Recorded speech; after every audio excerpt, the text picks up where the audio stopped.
तो दोस्तों, आज मैं आपके साथ 2 सब्जेक्ट पे बात करना चाहता हूँ। एक है लॉ ऑफ कर्मा और एक है कर्म योगा। आप कोई भी धर्म से हो, किसी से भी हो, टर्मिनोलॉजी पे मत जाइएगा। बस बात की गहराई को समझिएगा क्योंकि बात बहुत अच्छी करने जा रहा हूँ। उसको ज़रूर समझिएगा।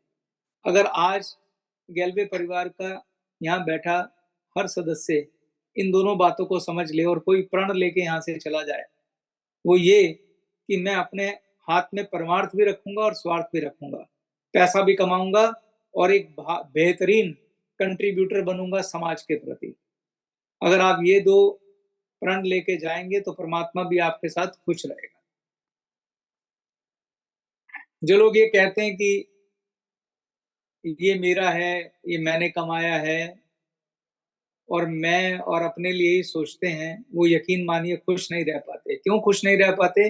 क्योंकि उन्हें मालूम नहीं है कि उनके सिर पे कितना ऋण है, कितना डेब्ट है। जब आप समाज में जो कुछ लेते हैं, अगर उसे आप लौटाते हैं तो आपको खुशी मिलती है। एक बार किसी की सड़क पर जो है किसी भी बुजुर्ग आदमी को सड़क पार करा के देखिए, सिर्फ छोटा सा योगदान देके देखिए, जिसमें आपका समय ही जाएगा, तो आप देखिएगा आपको कितनी खुशी मिलती है, क्योंकि जैसे ही ऋण उतरता है खुशी मिलती है। तो जो मैं यहाँ कहने जा रहा हूँ उसको आप ध्यान से सुनिएगा। सबसे पहले मैं लॉ ऑफ कर्मा के बारे में बताता हूँ।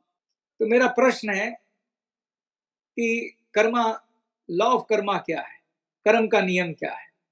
आपने बड़े बार ये लाइन सुनी होगी कि लॉ ऑफ कर्मा है, जैसा कर्म करोगे वैसा फल मिलेगा।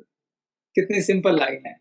इसी को थोड़ा सा 10 मिनट में समझाता हूं। ये हर धर्म में इस लॉ को समझाया गया है और हर धर्म में ये बात कही गई है कि आप अच्छे कर्म करिए। हर धर्म में सिखाया गया कि आपको अच्छे काम करने हैं। उसकी रीजन ये है कि लॉ ऑफ कर्मा एग्जिस्ट करता है कि जैसा आप कर्म करेंगे परमात्मा उसका आपको फल भी देगा। मैं इसको आपको थोड़ा साइंटिफिक वे में बताना चाहता हूँ। सबसे पहले तो कर्म क्या होता है? लोगों को लगता है मैं जो एक्शन कर रहा हूँ वो कर्म है। कर्म आपके विचार से भी होता है, शब्द से भी होता है और एक्शन से भी होता है। यानी जो आप मन के अंदर सोच लेते हैं और आपने किसी को कुछ कहा नहीं है, वो भी कर्म है। क्योंकि कर्मा एक एनर्जी है, राइट? एनर्जी हमेशा दो लोगों के बीच में जो एक्सचेंज होती है उसको हम कर्मा कहते हैं। कैसे? आप खुद भी रिलेट कर जाएंगे जो मैं कहना चाह रहा हूं। आप आपके मन में किसी को लेके गुस्सा है, ये एक थॉट है और आप उसको जाहिर नहीं कर रहे हैं। आप उसके सामने मुंह पर मीठी मीठी बात कर रहे हैं, लेकिन आपके अंदर गुस्सा है। यकीन मानिए कि वो गुस्से की जो ऊर्जा है वो उसके पास जाएगी और वो व्यक्ति भी आप चाहे कितनी भी मीठी बात करो आपके लिए अच्छा फील नहीं करेगा। इसे विचार कर्मा कहते हैं। शब्द में आपने कोई एक्शन नहीं किया, मगर आपने उस गुस्से में दूसरे व्यक्ति को गाली भी दे दी, चिल्ला भी दिया, वो भी कर्मा है। तीसरा है एक्शन।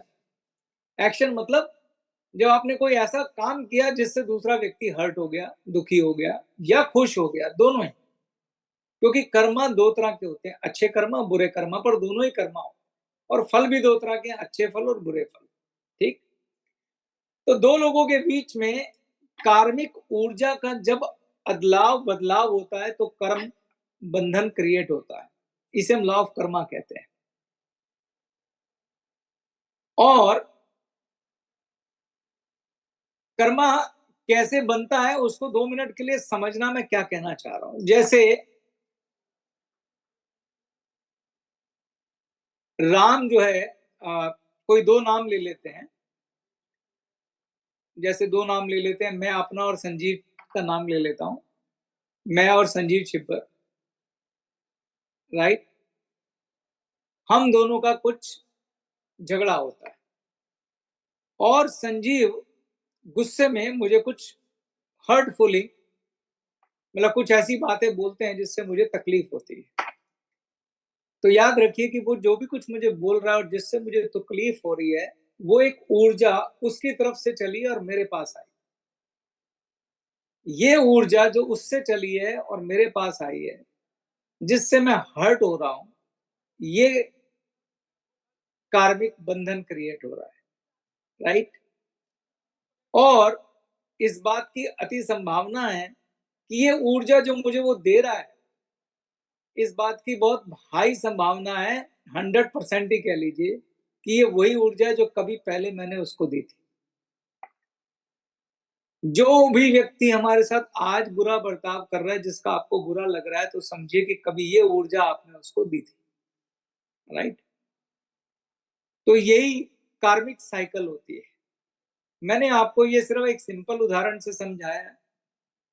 तो अगर मैं अब आपको बड़ी सारी चीजें बोलता हूं एक ही लाइन में, आपकी पत्नी आपका कर्मफल है, आपका पुत्र, आपका भाई, आपका बहन, आपका दोस्त, सब आपके कर्मफल है। आपको मिलने वाला धन, दौलत, साथी, दोस्त, मित्र, अच्छे अनुभव, बुरे अनुभव, सब आपके कर्मफल है, और कुछ ना कुछ आप पहले करके आए हो। अगर आपको पुण्य कर्म मिल रहा है, खूब दौलत, खुशियां मिल रही हैं, तो पुण्य कर्म का फल मिल रहा है। कोई आपको के साथ गलत कर रहा है, उल्टा सीधा हो रहा है, तो वो कोई पूर्व जन्म के बुरे कर्मों का फल है। तो कहने का मतलब है कि जो पहले हो गया उसको तो हम कंट्रोल नहीं कर सकते, लेकिन अभी हम जो जीवन जी रहे हैं, जो घटनाक्रम साथ में चल रहा है, उसको थोड़ा बेटर जरूर बना सकते हैं। आप ये बात याद रखिए कि जो भी यूनिवर्स में आप डालेंगे, वो वापस जरूर आएगा। What goes around comes around.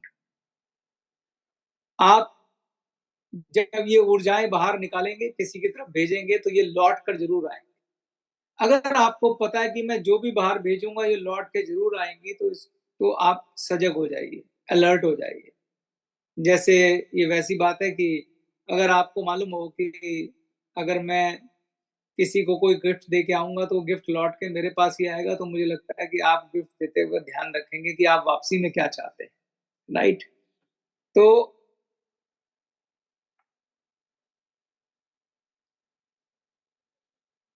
तो आप अगर किसी के लिए मन में भी खराब रखेंगे, तो आप समझिए कि वो व्यक्ति भी आपके लिए मन में खराब रखेगा।